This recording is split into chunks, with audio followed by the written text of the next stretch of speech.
After 14 years, we are finally getting a sequel to The Incredibles, and after all that time has passed, you may want to refresh yourself on what exactly went down with the Parr family. So let's get right into the 8 things to remember about The Incredibles before seeing Incredibles 2.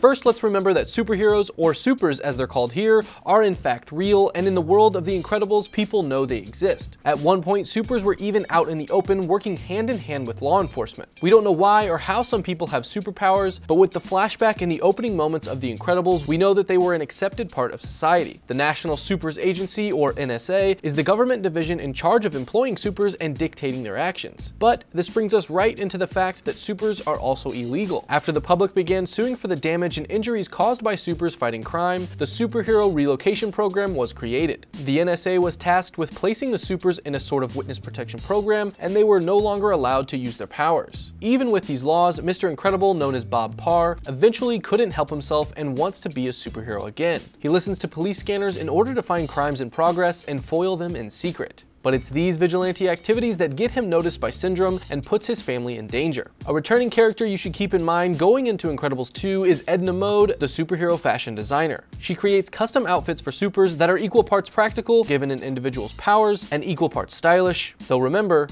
no capes. No capes!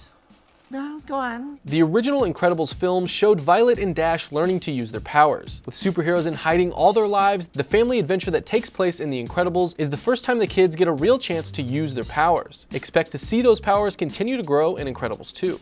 Let's also keep in mind that the Incredibles aren't alone. We of course know of Bob's friend Lucius, known as Frozone, who has the ability to create ice out of thin air, but beyond that, the other supers we hear about are the ones that have died, whether by the hand of Syndrome or those pesky capes. No capes! After the Incredibles' very public display of their powers, we may see some more supers coming into the light. At the end of The Incredibles, we discover that Jack Jack has powers. In fact, he has all the powers. We see him catch fire, turn to steel, and even turn into a super strong beast. Incredibles 2 will show the Parr family dealing with this hyperactive little super, which should make for some great fun. And finally, you must remember that at the end of The Incredibles, the Underminer has attacked. Incredibles 2 will pick up immediately where this left off. We don't know if his appearance will lead to anything more than a simple takedown of a villain, but we will surely find out within the first few minutes of Incredibles 2. There were the 8 things to keep in mind before you make it out to the sequel, but the best prep you could do is rewatch The Incredibles. Believe me, it holds up. If you enjoyed this video, give it a like, and for more on all the entertainment you care about, subscribe to CinemaBlend.